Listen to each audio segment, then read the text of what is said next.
welcome to Women's Wellth, the podcast with me, Joanne. My mission is to educate, inspire, and empower you all to step into your own life of wealth. That feeling of being so rich in your mind, body, and soul. I'm so happy to have you here. Let's get straight into it.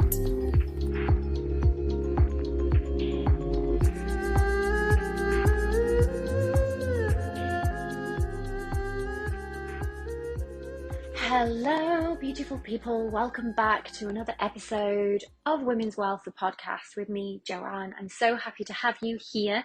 I'm going to try and get straight into it today because I feel like I have a lot to talk about. So I do want to keep it in 30 minutes. Now, yes, I'm only going to be talking about one thing today. And can I talk about it for 30 or minutes or more?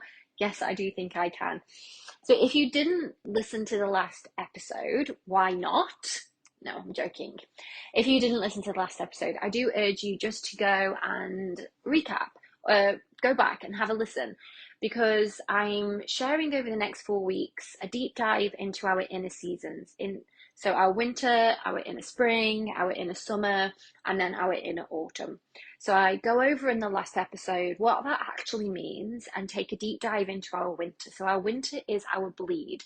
So obviously, roughly on average, we have our 28-day cycle. Winter is day 1 to day 7 on average. And I do talk about these averages in that episode. So go and have a listen. You'll learn all about how your intuition is high during your bleed and how we need to rest, recover, and restore at this time.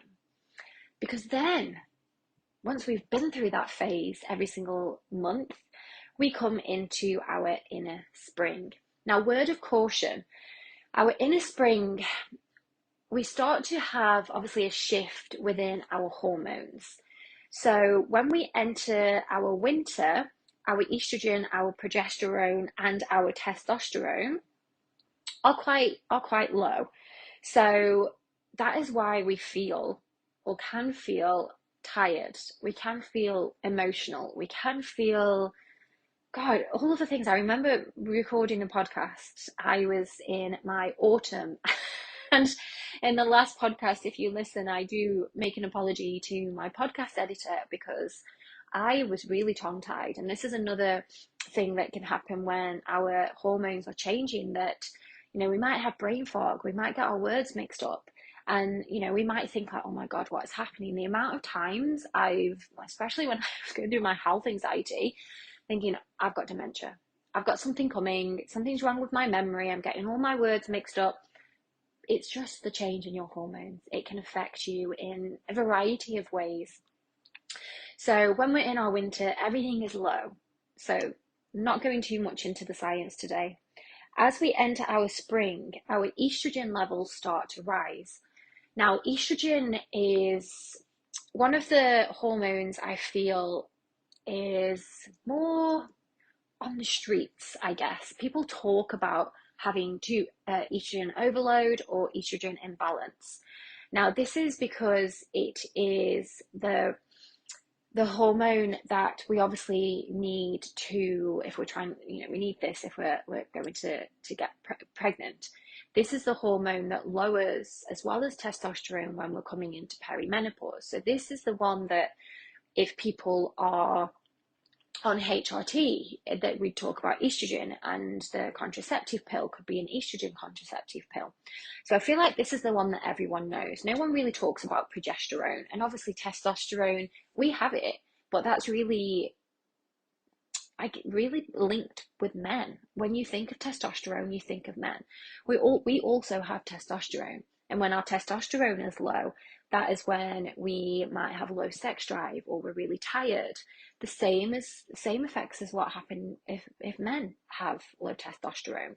So they are the 3 main hormones. I'm not going to go into all of them. There's lots and lots of lots.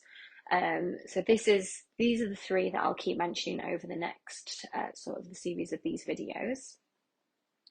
So when we feel this rise in our estrogen, you may feel like you're ready to take on the world. You may feel like, yes, done with the bleed. Let's just get out of here. Let's just go and do all of the things I couldn't do last week. I would advise to still take it easy, still sort of treat it like you're in a hangover from your bleed. Even if you do feel like you feel amazing, give yourself 20% extra. So still stay in your rest recovery, but don't push yourself too much. Now, if your cycle's syncing, I would say that in this time, if you're exercising, start to increase maybe a little bit more cardio. And if you were walking during your bleed, maybe go for a quicker walk or a longer walk. Maybe if you practice yoga, do a vinyasa. But if you want, try and keep it quite a gentle flow. So we're still holding on to that self-care, that self-love, and we're not pushing ourselves too much over the edge. That might go against what you feel if you are full of energy, but you will reap the benefits when you come back into your autumn and back into your winter.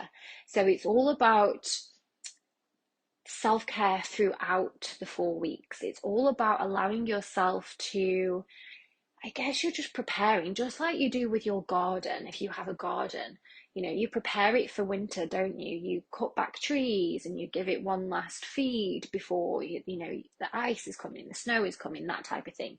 You need to do the same with your body, with your cycle. Now, spring, our thoughts and feelings and emotions are also very different to what we experience in our winter. You may feel like you have your spark back. You may feel like things that seemed impossible when you were in your winter now seem possible, and you're like, actually, I don't feel as crap about that situation, or I don't feel as bad about what I said to that person. You may feel more enthusiastic. You may feel like you want to go out more.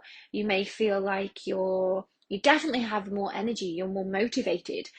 You may feel like you have more self-esteem and self-confidence. You will also start to have an increase in your cervical fluid. So that might be a change. Obviously, we've gone from blood.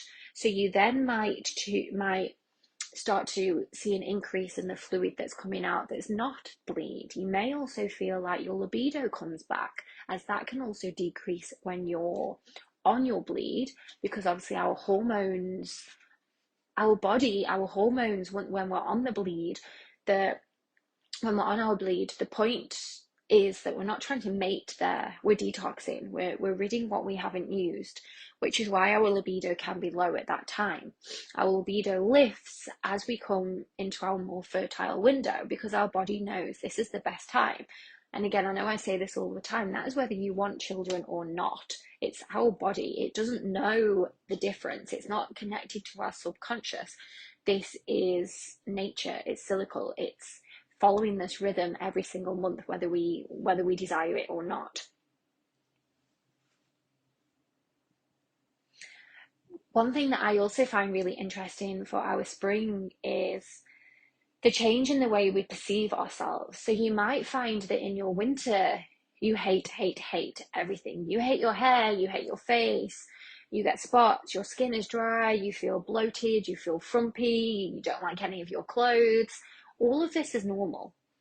All of these things, and I always ask my friends when they say that, I just feel shit, I feel fat, I feel ugly, I hate my hair, I hate my eyes, do I need Botox, do I need filler? I'm like, are you due on your period or on your bleed? Most of the time they say yes. I'm like, right, okay, take a step back, wait until next week, wait until you're feeling better about your appearance when you're in your inner spring, and then review, because it's the worst time when you're in your winter to make those decisions, because you're going to look at yourself in a very different light. Spring is the perfect time. So winter was the time to plant those seeds. Spring is the time when we emerge, and that can be the same with the seeds we've planted during winter. So remember I said in winter, bleed on it, any decisions. Think about things that you want to put into place. It's the perfect time to do this. Spring is when we can grow. We have the energy, we have the motivation, we have an increased interest in the world. It's the perfect time to do this, energy wise, motivation wise, hormone wise.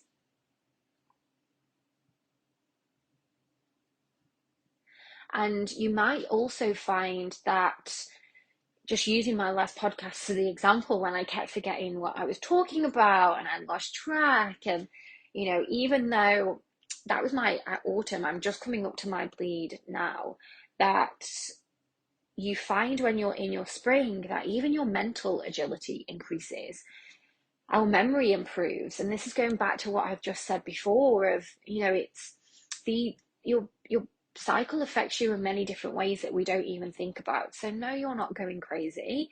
It's just your hormones changing. And if you have a look where you are in your cycle, if you're in your autumn or your winter, that explains why you forgot to take the rubbish out. That explains why you put the milk in the oven. It's nothing else. It may be that you're also physically tired, but again, because your hormones, your estrogen levels, your testosterone and your progesterone levels are so low. When our testosterone and our estrogen levels start to rise as we enter our spring, of course, we're going to be more mentally on it. So of course, that's the best time to start allowing our ideas to grow and to manifest into whatever it is that we're currently working on.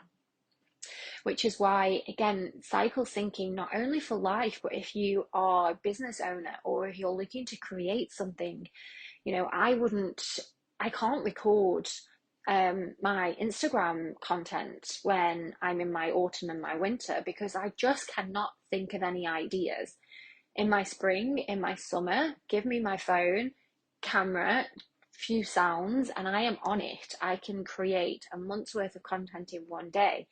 And that's what I try to do. I won't make any content now until 2 weeks' time, because I know that my creative juices are not going to be flowing. My mental agility is not going to be the best because my hormone levels are decreasing. So I spoke about superpowers with our bleed. So the superpowers for our spring are as follows. As I've just said, we feel like we're ready to grow. We feel like we have a lot of possibilities with us.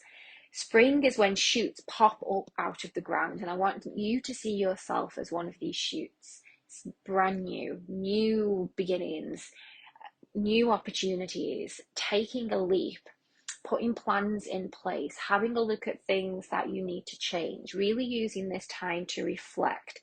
See it as every single spring that it's a growth period, the same as planting the seeds in your garden. And I know I always refer back to the garden and nature and plants, but that's because we are the same. We are one with them. So you've planted your seeds in the winter, in your spring, you're allowing them to bloom. That is a superpower that we have every single cycle. It's a perfect time as well to build and expand. Your energy and your stamina are on the up.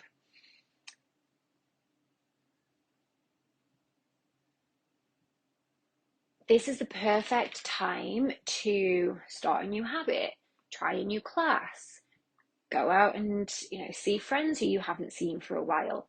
Seeing your estrogen as a fertilizer that is helping you to grow and shoot and expand and make your garden look amazing. But again, coming back to that self-care aspect as well, making sure that you've allowed yourself to recover from your bleed, you've had that rest, and you're still very aware of your self-care, making sure that you're still getting enough sleep, you're still eating your leafy greens and including seeds in your diet. And I'll talk about diet a little bit later as well for our spring. Just interrupting this episode to remind you to please like, subscribe, drop 5 stars if you enjoy listening to my podcast. It really does mean the world to me.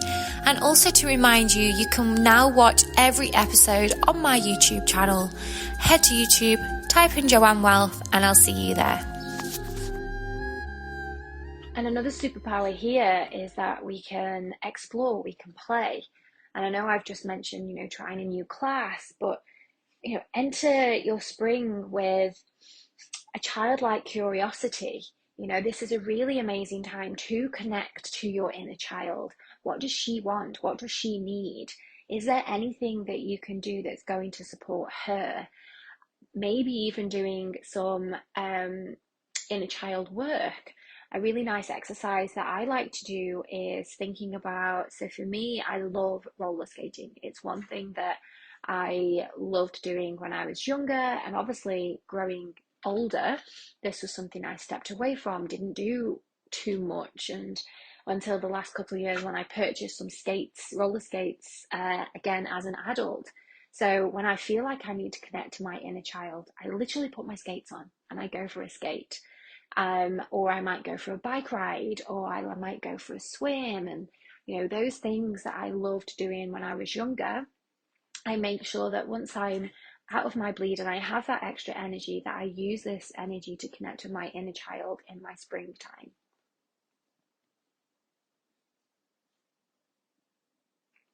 Now, things that we need to look out for in spring, if we are still tired, if we feel like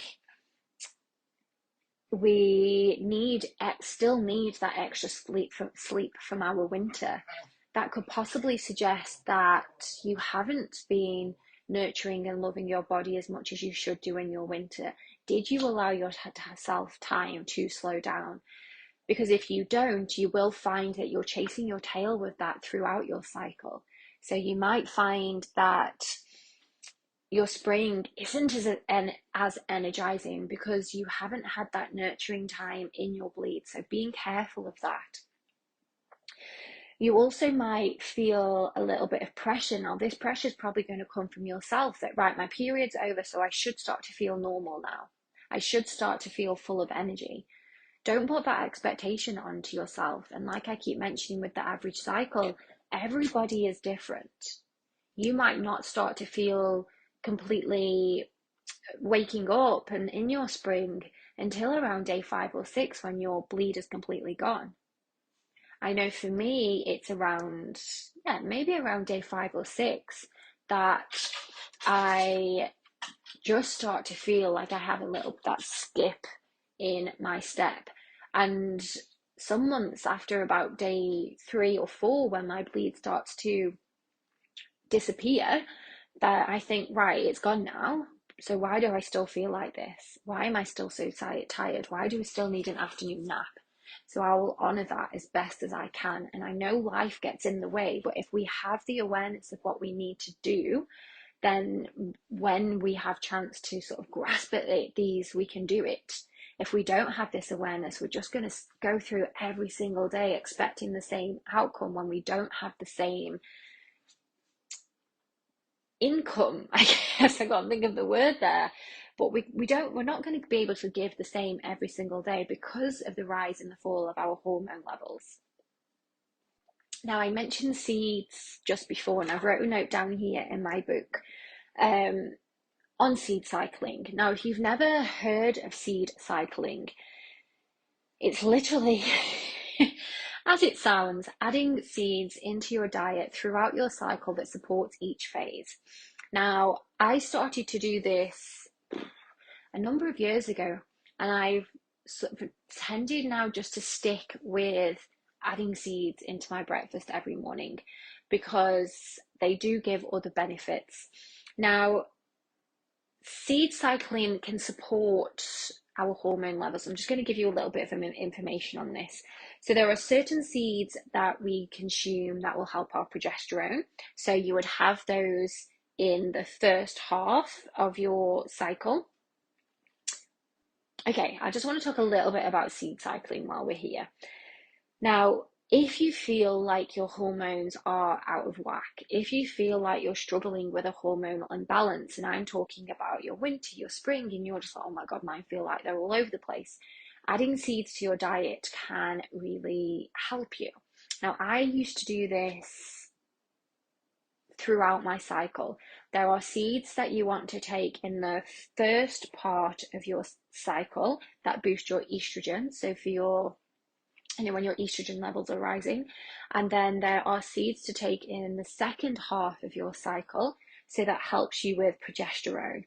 Now, personally, I decided to take, after I'd sorted out my hormonal imbalance, I just take all of them every single morning because I just put them in my porridge because I want to support those levels throughout. and just keep my hormone levels at a place where I know that at the moment they're balanced. Everything is fine. I don't have an imbalance. And if I did start to feel an imbalance, then I would start to seed cycle again. Now, just a little bit of an overview here. Again, this is trial and error for you. So the seeds, sorry, I'm just reading from my notes here because I forget which one. So the seeds for our days 1 to 14. So if you're not bleeding, this would be from the new moon to the full moon. Flax seeds, pumpkin seeds, they will naturally increase estrogen levels. Pumpkin seeds are high in zinc, which supports your progesterone. I take pumpkin and flax every single day. I also take these ones too. So again, you can do it every day or you can cycle sync to begin with. So the second half, sesame seeds, they are also high in zinc, also high in vitamin E. Sunflower seeds, they help to stimulate the production of progesterone. And the lignans in sesame seeds help to block excess estrogen. So they work together throughout your cycle. I hope that made sense to you. Like I said, I have in my porridge every morning flax seeds, I've just mentioned pumpkin seeds, sunflower seeds. I also have chia seeds as an extra, which I haven't written down here, but they also work in the same way.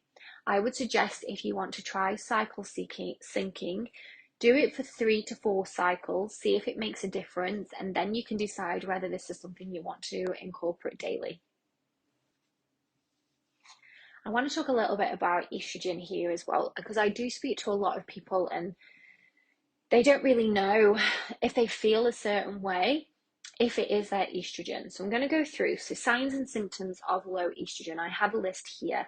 Absent or irregular periods, tiredness, depression, low sexual drive, vaginal dryness, painful sex, wrinkles, night sweats, disturbed sleep, leaky or overactive bladder, bladder infections, joint pain, dry skin and eyes, depression, sun damage, poor memory, feeling fragile.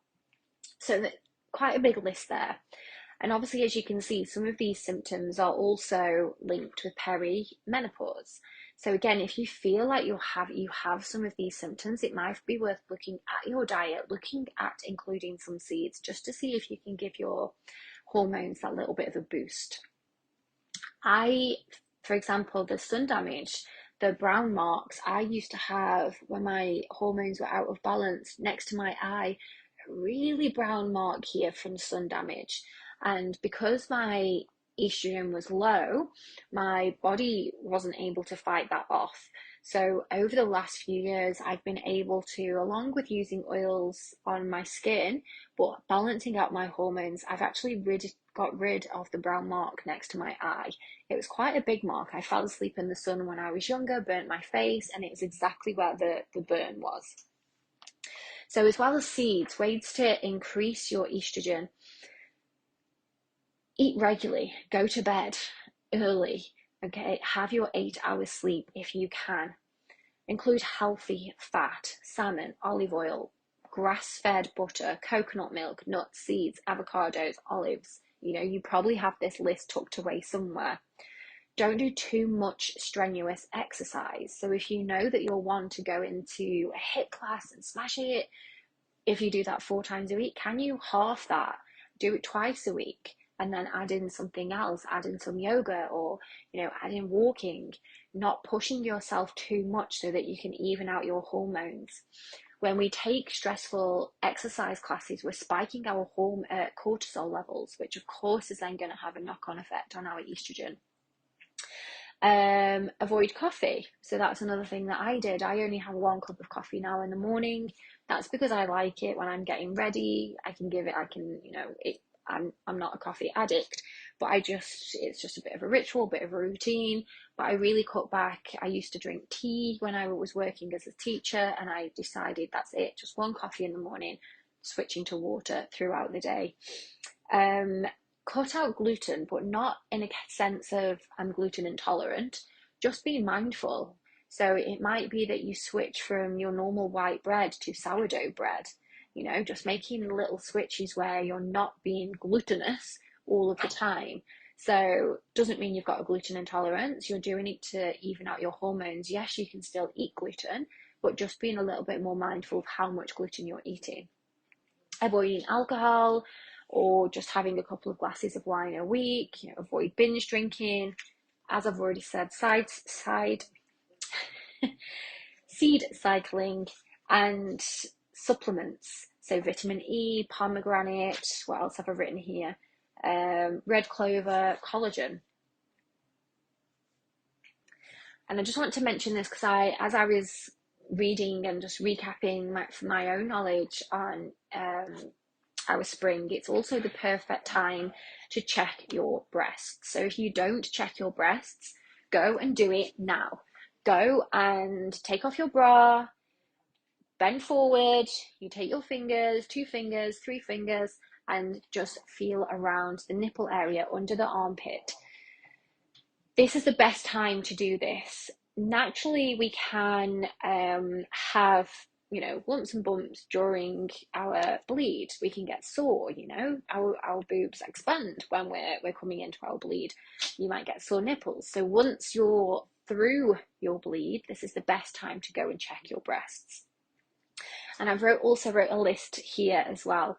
So things to look out for: changes in your skin texture, a lump in the area that you didn't have before, thick, feels different to any other lumps, a sudden change in shape or size, nipple discharge, a change in nipple shape, a rash or crusting around the nipple, pain that's unusual for you.